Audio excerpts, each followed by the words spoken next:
Ruben Amorim's boss is in town ahead of this weekend's clash with Chelsea. No pressure. Manchester City go to Arsenal seeking to avoid a third defeat of the season. And it's the Merseyside derby too. This is going to be some weekend. It's football. Fast, no faff. Let's go Route 1.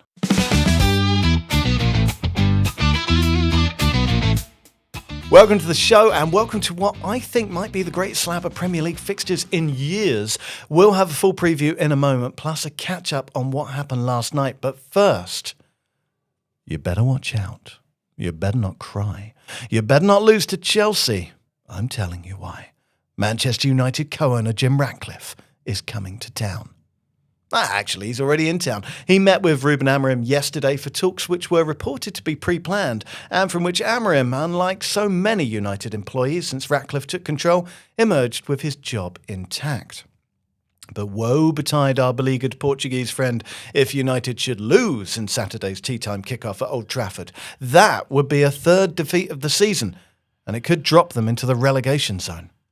Surprise star of the summer transfer window, Indy Kaila, or at least the mysterious entity currently trading as Indy Kaila, announced yesterday that United have a secret plan to sack Amorim in the October international break if results don't improve. Now, the BBC say that the club has privately dismissed this report, but can I just doff my cap to Indy Kaila because this is genius.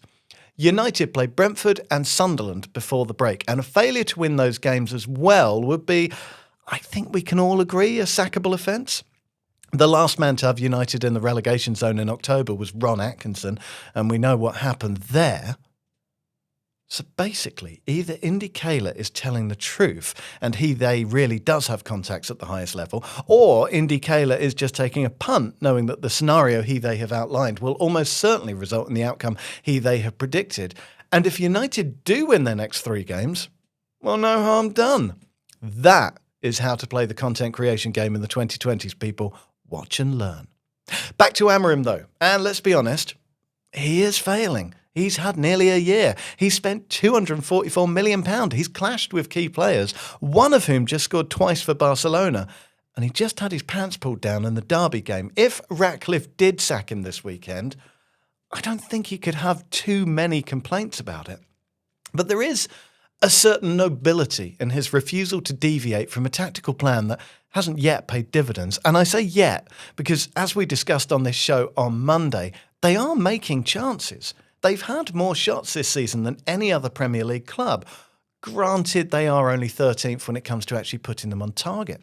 But they've got the 7th highest XG in the big 5 leagues combined, and the highest gap by miles between the goals they should have scored and the goals they actually have scored. It's a small sample size, but still.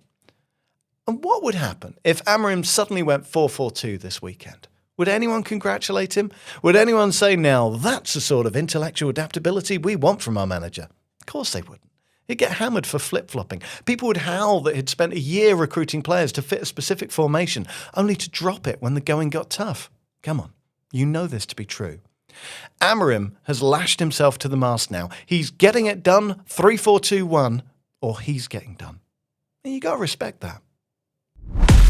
Fate presented Marcus Rashford with a golden opportunity at St James's Park last night, a Champions League debut for Barcelona, with Lamine Yamal's absence effectively guaranteeing him game time. That's a pretty nice platform to remind everyone how good you are, and boy did he do that with the old powerful header, majestic blast, 1-2 punch.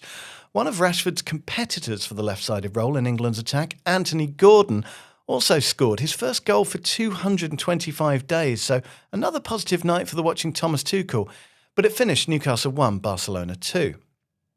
Kevin De Bruyne's return to Manchester City was something of an anticlimax, withdrawn as he was after 26 minutes following Giovanni Di Lorenzo's red card, the latest example, by the way, of referees shirking decisions on the field because of the safety of VAR.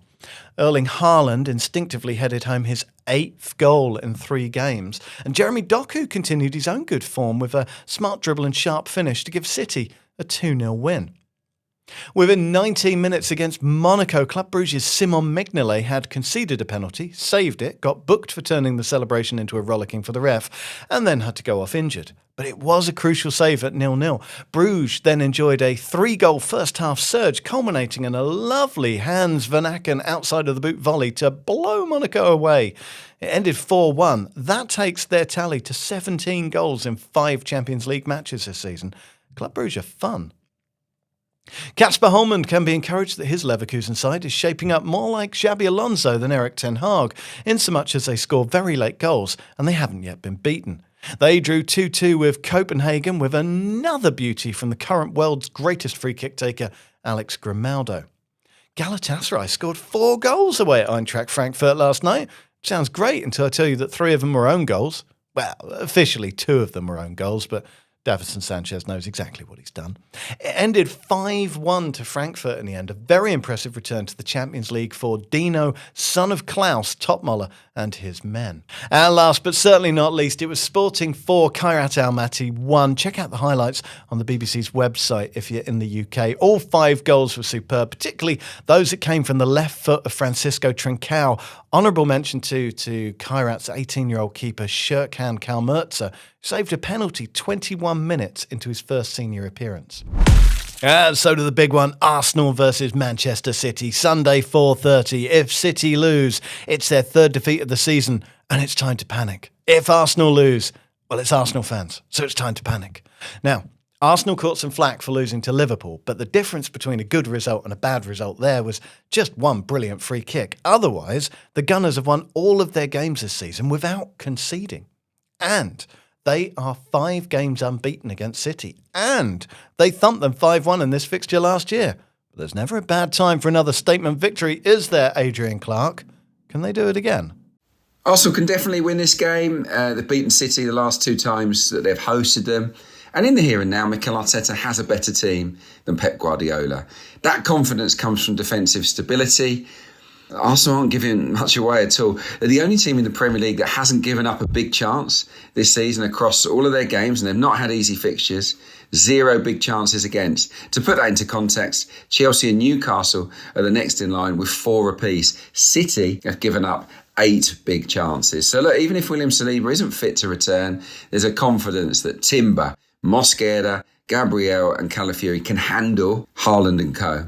It will never be easy against City, you know that. They're tactically bright and they've got players in form. Haaland's on fire. He's had 9 big chances all on his own, the most in the Premier League. Jeremy Doku is in scintillating form.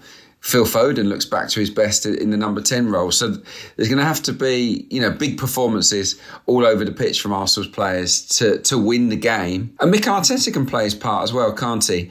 Will he be pragmatic and pick Marino alongside Rice and Zubimendi? Or will he go a bit bolder and bring in a Waneri or Odegaard if he's fit? That's what I'd like to see, because City's weakness is in the full-back areas and it's at the back. If Arsenal can get at City, they'll create plenty and hopefully get the goals they need to win this game. So will Mikel be brave from the start, or will he turn to those kind of players later on in the game as his finishers? That decision could decide the outcome of this match. And make sure you check out Adrian Clarke's YouTube page. There's a link in the episode description. Right, let's turn our attention to the weekend's action. We have a phenomenal set of Premier League fixtures in store.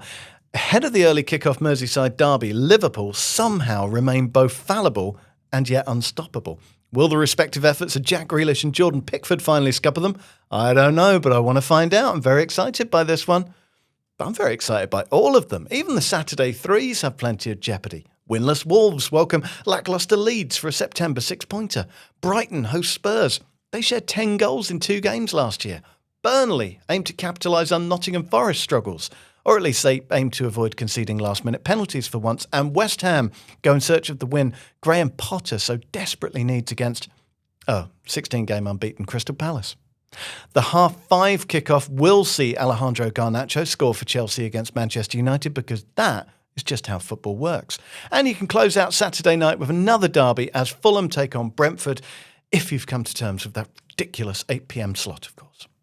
On Sunday, Bournemouth will try to win their 4th game in a row as old boss Eddie Howe brings his new crew to town. Sunderland seek to extend their fine start against an Aston Villa side still looking for their first league goal, and they need some sort of response after being dumped out of the Carabao Cup in midweek. And then, after all that, it's Arsenal versus Manchester City.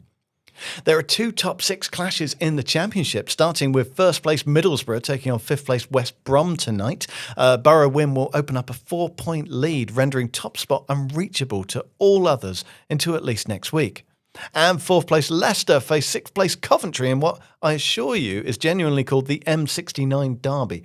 We'll also be keeping an eye on Norwich versus Wrexham, pressure mounting on Phil Parkinson. If you like your derbies with more of a European mainland vibe, Sunday's the day for you. You've got the Derby della Capitale, Lazio Roma, that's at 11:30 in the morning. There's De Topper, that's PSV Eindhoven Ajax at 1:30, and Le Classique, Marseille PSG 7:45. That is a perfect day to get so hungover you can't get off the couch. That was Route 1. It was football fast, no faff. It is here every weekday, earlier and earlier since Dino found his stride, probably around about 4 p.m. though. If you like it, there's a button down there that says like, give that a click. There's a button down there that says subscribe, give that a click. That's important. That makes us look good. I've been Iain Macintosh. Your audio producer was Helena Fremantle. Your video editor was Deane Thrussell. Your video producer was Shaun Nickless. Chris Smith was in the writer's room, and Lola, Katz, Roberts and Sophie Manners were on website and social.